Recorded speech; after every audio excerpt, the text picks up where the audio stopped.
Maravilha, graças a Deus. Meus queridos e amados irmãos, aceite a paz do Senhor Jesus. Eu sou o irmão em Cristo, pastor Claudemir. Meus queridos, hoje nós vamos falar a respeito de um assunto muito importante. Por quê? Porque a Bíblia,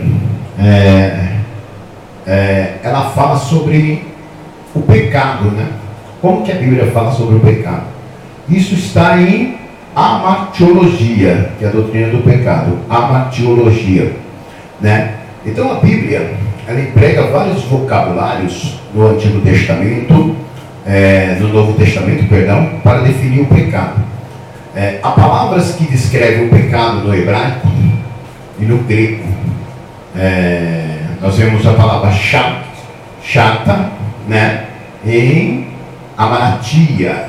Esse termo dá um sentido desvio do rumo, como arqueiro que atira uma flecha e erra o alvo.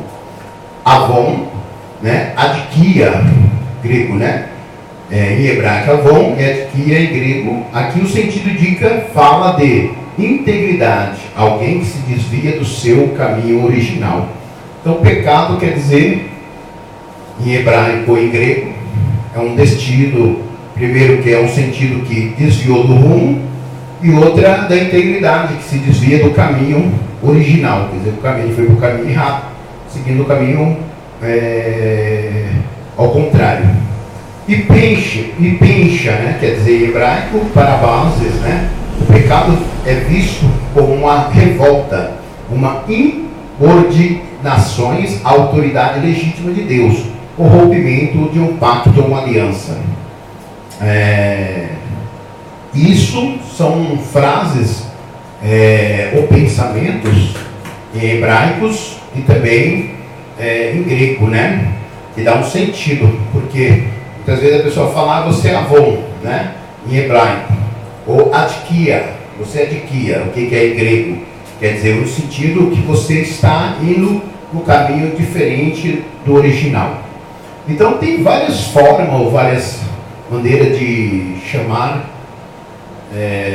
uma pessoa que está fora do caminho ou do contexto daquilo que for otorgado da obediência divina, que é o cumprimento da palavra de Deus.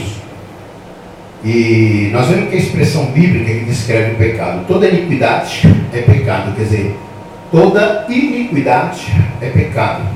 Deus não classifica tipos ou tamanho de pecado, como fazem os sistemas sociais, né? Ele não classifica o tamanho, porque tem pessoas que dizem, eu pequei algo que desagradou a Deus, fiz uma coisa, mas não é muito grave, né? Então para Deus não tem pecado pequeno, não tem pecado grande. Para o Altíssimo, todo pecado constitui uma afronta à sua santidade.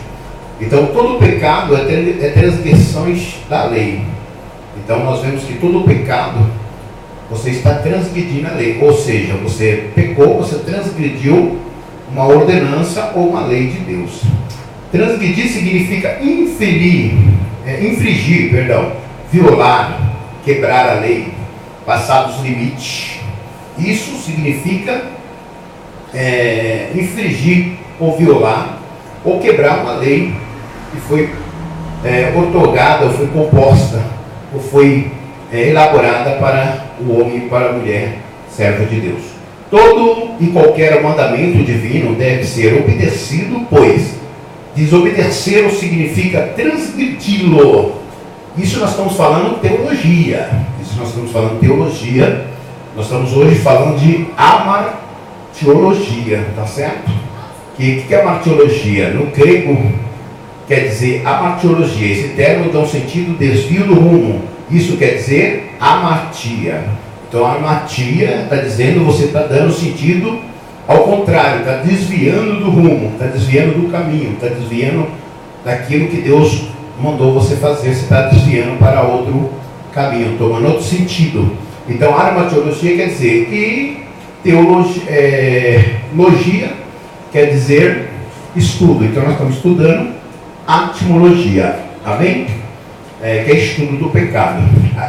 nós vemos aqui a expressão bíblica. Então, todo pecado é uma transgressão da lei. Tudo que não é de fé é pecado. Tudo que não é de fé é pecado. Bom, duvidar da palavra de Deus constitui-se um pecado. Então, se você duvidar daquilo que está escrito na Bíblia, se você não está crendo, você está pecando, está transgredindo uma ordenança, uma lei de Deus, possessivelmente. Entendeu? Então, a gente não podemos jamais duvidar da palavra de Deus, ou daquilo que Deus nos entregou, ou daquilo que Deus falou, ou daquilo que Deus já tem determinado para as nossas vidas. Porque há momento que nós se desviamos, ou se mudamos os nossos rumos, não damos crédito ao mandamento de Deus, logicamente não estamos crendo em Deus, e assim estamos pecando contra Deus. Certo? Assim como rejeitar o Salvador, negar suas promessas, Jesus disse, do pecado porque não credes em mim. Se você não crê em Deus, então é o próprio pecado. Nós vamos aqui o ensino do Novo Testamento.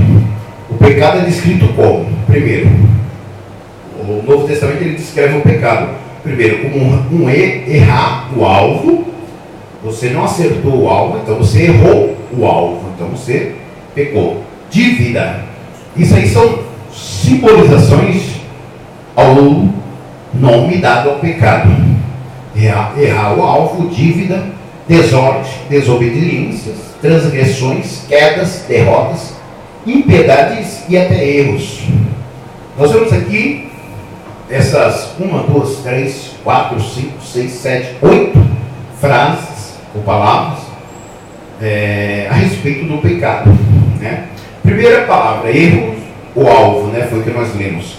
O que é isso? Isso expressa a mesma ideia que a conhecida palavra do Antigo Testamento, né? Pois o novo alvo é Cristo. Então, se você errar o alvo ou para outro caminho, você está errando o caminho de seguir a Jesus, está pecando contra Cristo, porque está seguindo outro caminho.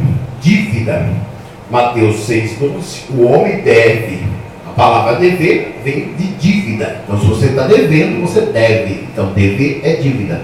A Deus, guardar todos os mandamentos. Então, você deve guardar todos os mandamentos de Deus. Você deve, é uma dívida. Todo pecado cometido é contradição. Vamos virar aqui. Vamos virar na parte. Toda contradição de dívida. Incapaz de pagá-la. A única esperança do homem é ser perdoado ou obter remissão da dívida. Ou você seja perdoado ou omitir injeção daquela dívida que você tem com Cristo, né? Aceitando Ele, reconhecendo e pagando a sua dívida, crendo no seu nome. Assim você paga a dívida do erro do pecado com Cristo. Agora nós vamos ver a palavra desordem. O que é desordem? O pecado é iniquidade, literalmente desordem. Então pecado é iniquidade, iniquidade quer dizer desordem. Então está todo desordenado, né? Está todo desordenado.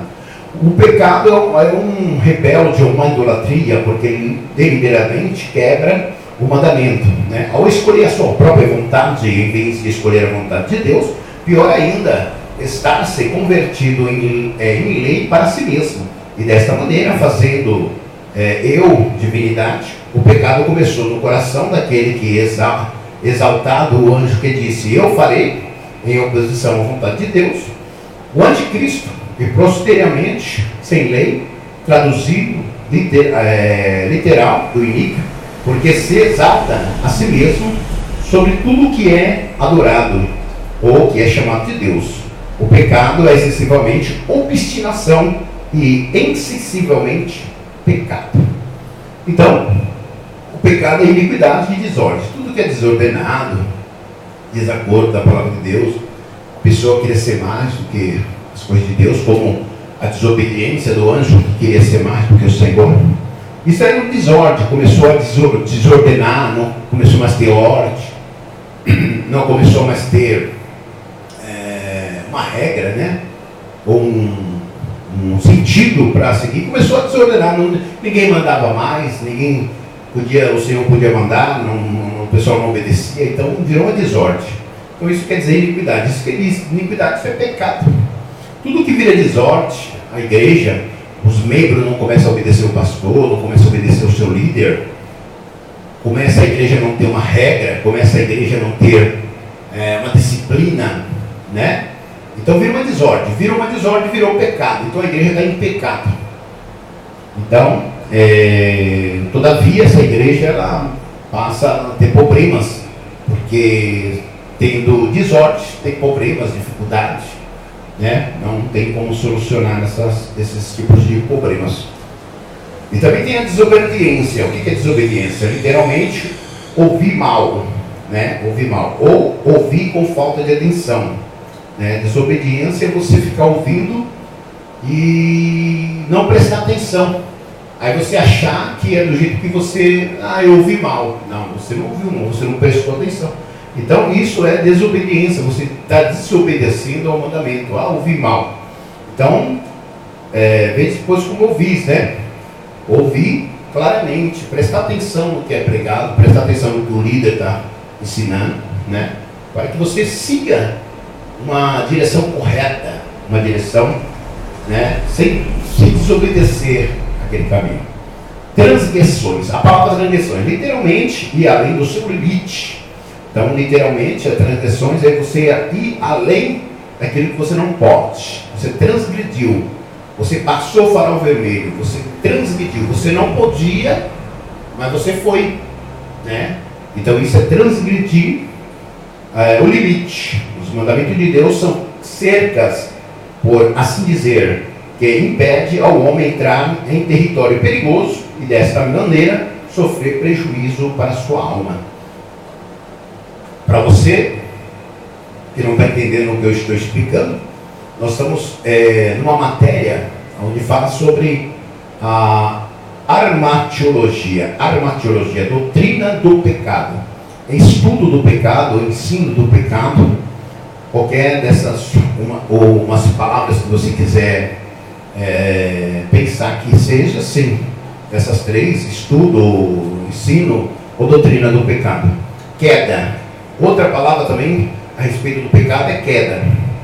A queda é o que? A falta ou cair, ou faltar ou cair, né? No grego, onde é a conhecida expressão cair do pecado, pecar é cair, é um padrão de conduta, quer dizer, você caiu, você pecou, né?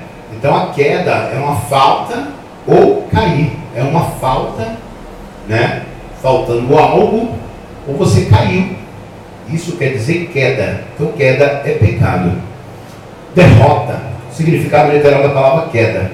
Então, você pode dizer queda, derrota. O significado literal da palavra queda é derrota. Então, derrota, o significado literal é queda. Então, sucessivamente, derrota.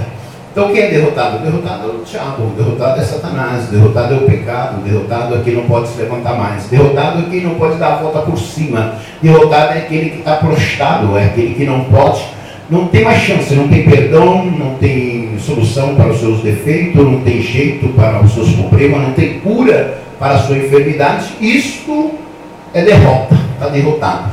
Mas nós sabemos que se torna pecado quem se diz um derrotado ou quem se diz um fracassado. Então, para o crente não tem derrota. Se você é um derrotado, você está pecando contra Deus. Então, derrota, significado literal é queda. Então, você está caído, você está em queda. A impiedade, o que quer dizer impiedade? É uma palavra que significa sem adoração ou reverência. O homem ímpio é o que dá pouca ou nenhuma importância a Deus e às coisas sagradas. Estas não produzem nele nenhum sentimento de temor, reverência. Ele está sem Deus porque não sabe, não quer saber de Deus. Olha aí, a impiedade. É uma pessoa ímpia, pessoa sem Deus, pessoa sem adoração, pessoa que não adora, pessoa que não busca a Deus, não consagra a sua vida a Deus. Isso quer dizer impiedade. A palavra impiedade na Bíblia significa isso, uma pessoa sem adoração, uma pessoa sem santificação. E por último, erro. O que quer dizer erro? Descreve aqueles pecados cometidos como fruto da ignorância, né? E desta maneira se diferem daqueles pecados cometidos persuasamente. Então, tem diferença, né? Erro Então, erro é um pecado que você pecou na sua ignorância, antes de conhecer a Cristo, antes de saber quem é Deus, né? Isso aí se torna-se um pecado, ou seja, um erro que você foi na sua ignorância, né? É um fruto da sua ignorância. Dessa maneira se difere daquele pecado cometido presunçosamente, quer dizer, o pecado que você cometeu agora, apesar da luz esclarecedora. O homem que se diz foradamente decide fazer o mal, incorre em mau grau de culpa do que aquele que é apanhado em falta e que foi levado por sua debilidade, né? O que foi levado sem consentimento ou de uma forma sem culpa, né? Porque tem aquele pecado cometido, um erro, né? Isso aí se torna um erro, um pecado sem planejamento, porque tem pessoas que planejam para pecar, pensou, não, amanhã eu vou fazer aquilo, quer dizer, você está planejando, você está cometendo um pecado, isso não é um erro, isso é um pecado. Amém? Origem do mal.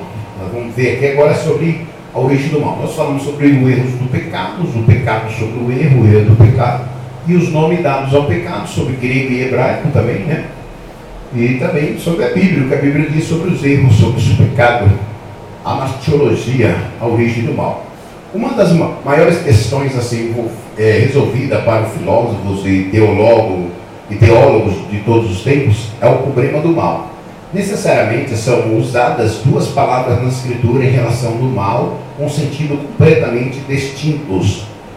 No primeiro refere o mal no sentido mais rudimentar do termo da origem completamente maligna, né? Então nós vemos que a origem do mal se torna no sentido rudimento do termo do completamente maligna. Então vem do maligno. Sabemos que o mal, Deus, tem pessoas que perguntam, mas Deus criou o mal? Deus criou as trevas, né? A Bíblia fala assim, eu crio o mal, eu crio a paz. Eu formo a tempestade e acalmo a tempestade. Então Deus ele tem esse domínio. Nós vemos que lá no Êxodo, Deus mandou matar os primogênitos de Faraó e falou que o anjo destruidor ia vir. E Ezequiel, quando Ezequiel, lá em Ezequiel 8 também, Ezequiel viu, o Senhor foi lá na casa dele, pegou o cabelo da sua cabeça e levou ele em visão. E Ezequiel viu aquelas pessoas em visão, pintando as paredes. E Deus falou para ele, está vendo Ezequiel, esses homens aí, abominável, que estão fazendo, né? Fazendo mal, né? Pintando essas paredes aí. Olha só o que eu vou fazer com ele. Aí Ezequiel 9, a Bíblia fala que Ezequiel começou a ver uns homens de linhos, todo bem vestido de linho, bonitinho, branquinho, bonitinho, com tinteiro na cinta, com tinteiro aqui na cinta, pendurado aqui, ó, um tinteiro, né? Como se fosse assim, um tinteiro assim, ó, como se fosse um tinteiro pendurado aqui, para sair para pintar, né? Para pintar. Aí o Senhor, ele perguntou, e esses homens, para que são? Esses homens aí, com tinteiro, eles vão sair pintando, vai marcar na testa todos que não estão cometendo uma abominação, pintando as paredes, não estão indo para a idolatria. Esses aí vão ser marcados. Aí ele viu também um homem com a metralhadora, né? Ele viu aqueles homens ali com a metralhadora. Ele perguntou, e esses homens aí com essas metralhadoras? Tinha um homem de linho e os homens com a metralhadora. Ele falou, e esses homens com a metralhadora aí? Esses com a metralhadora, fui eu que preparei eles. O Senhor falou que foi ele que preparou para sair matando, matar um, matar outro, mas aqueles que o homem de linho passou e marcou na testa, esse você não mata, mas aqueles que não está marcado, mata, sai matando. Então, o mal não só vem do maligno, mas sim da parte de Deus, para a destruição daqueles que se rebelaram contra Deus, ou seja, se rebelaram contra as coisas de Deus. Tem pessoas que dizem, mas Deus é mau. A Bíblia fala que Deus, ele é amor, mas ele é justiça, ele julga as causas. E tanto também aqueles que se envolvem também nas coisas errôneas, né? Nós sabemos que no mundo nós temos o quê? O mundo, ele tem